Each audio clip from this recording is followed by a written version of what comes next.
အများကြီးအဲ့ဒီလာစာများပြီးတော့တာယာနေတိုင်ပတ်တာများတယ်အလုပ်ကလည်းတာယာနေအေးဆေးရယ်ဘာလို့ကြမလို့ဟုတ်တယ်လေအရင်အားဆိုင်ကြမလို့လာစာကလည်းထိုက်ပြင်းတော့ရနေတယ်အဆင်ပြေနေတယ်ကိုမိသားစုစောက်နေအဆင်ပြေတယ်ကိုနေထိုင်လေးလည်းအဆင်ပြေနေတယ်နည်းနည်းလေးငွေလည်းပိုရှန်နေထားပိုရှန်နေပေါ့ဗျာအဲ့ဒီခါကျတော့ပို့ပြီးတော့တိုင်ပတ်တယ်အဲ့ဒီလူတွေကပို့ပြီးတော့ရုံးထွက်ဖို့ခက်တယ်ဝန်ထမ်းဘဝကနေပြီးကိုပိုင်လုပ်ငန်းလုပ်မယ်ဆိုလို့ရှိရင်စွန့်စားမှုတွေယူရမှာများတယ်အဲ့စွန့်စားမှုယူခြင်းတော့လုပ်လို့ရှိရင်အဆင်ပြေပါမလားအဆင်ပြေလို့ရှိရင်ငါဘယ်လိုလုပ်မလဲလူမျိုးရနေလားစာလေးတော့မရတော့ဘူးဆိုလို့ရှိရင်ငါပုံမှန်ဘယ်လိုလဲပတ်မလဲဆိုပြီးတော့အဲ့ဒီအတွင်းနဲ့ပဲတိုင်ပတ်နေတာများတယ်ပေါ့နော်တကယ်တမ်းကအဲ့ဒါအဲ့လိုကြီးခက်နေတဲ့ကိစ္စမဟုတ်ဘူးရပြီလားအဓိကဘာကြောင့်အလုပ်ဖြစ်လဲဆိုတော့ကိုယ့်အနေကိုလုပ်ငန်းတစ်ခုလုပ်မယ်ဆိုလို့ရှိရင်ငါ customer ရှာနိုင်မှမလားဆိုတဲ့အတွေ့နဲ့တိုင်ပတ်တာဒီတစ်ပြည့်ကျွမ်းကျင်ဝန်ထမ်းတွေပေါ့နော်နေရာတစ်ခုမှာကျွမ်းကျင်နေပြီကိုကျွမ်းကျင်တဲ့အတမွေးပညာနဲ့လေကိုပိုင်လုပ်ငန်းလုပ်လို့ရနေပြီကိုယ်ကလည်းသိတယ်လုပ်လို့ရသိတယ်ဒါပေမဲ့မလုပ်ရဘူးဘာလို့မလုပ်ရလဲဆိုတော့ customer မရှာတတ်လို့ customer မရှာတတ်တာတစ်ခုတည်းနဲ့ပဲ customer ရှာဖို့အတွက်ယုံကြည်မှုမရှိဘူးမရှာလည်းမရှာတတ်ဘူးအဲ့ဒါကြောင့်မလို့ကိုပိုင်လုပ်ငန်းမလုပ်ရဘူးဖြစ်တယ်ဒါဒီမှာလက်ရှိလုပ်နေတာအကောင်ဖတ်ပြီးတော့မှကိုယ့်အနေကိုလုပ်ငန်းထောင်လိုက်ပြီဆိုလို့ရှိရင် customer ရှာမရရင်ဘယ်လိုလုပ်မလဲ customer ငါ့ကိုအလုပ်လာမအဲ့ဘယ်လိုလုပ်မလဲအမှတိုင်ပတ်တကယ်တော့ customer ရှာမယ်ဆိုလို့ရှိရင်ကျွန်တော်တို့က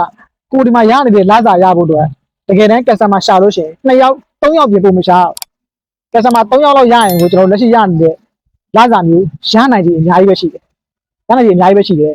အဲ့တော့3ယောက်ပဲရှာရမှာစဉ်းစားကြည့်ဒီ3ယောက်ကိုကျွန်တော်တို့မရှာရဲတာနဲ့တစ်လောက်နော်သူကလစာဘယ်လောက်ရလဲဗျာအဲ့ရတဲ့လစာကို customer 3ယောက်ရှာရင်ရပြီဒါပေမဲ့အဲ့3ယောက်ကိုမရှာနိုင်လို့မရှာတတ်လို့ကျွန်တော်တို့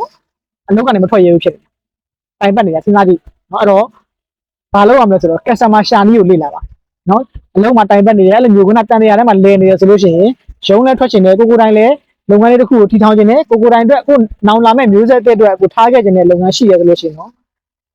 customer ရှာနည်းကိုလေ့လာပါပြီးတော့အဲ့ဒီ customer ရှာနည်းကိုသိသွားပြီဆိုလို့ရှိရင်ကျွန်တော်တို့ကလုပ်ငန်းတစ်ခုလုပ်ဖို့အတွက်ကမကြောက်တော့ဘူးကျွန်တော်အများအားပြောလို့လုပ်ငန်းငယ်နဲ့လုပ်ငန်းလက်အတွက်ကအဲ့ဒီရောင်းမဲ့ customer ရှာတတ်တယ်ရောင်းတတ်တယ်ဆိုရင်အဆင်ပြေနေပြီ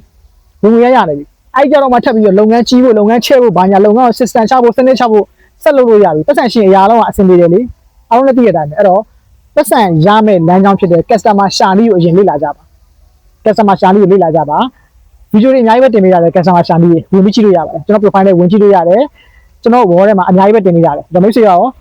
လက်ရှိဘယ်မှာသွားပြီးတော့တိုင်ပတ်နေလဲ customer ရှာနည်းရောသိပြီလားအဲ့တော့ comment နဲ့ဝင်ပြီးတော့ဆွေးနွေးခဲ့ပါကျွန်တော်ကိုဟိုင်းပါနောက်ပြီးမှကျွန်တော်ပြန်တွေ့ကြမယ် bye bye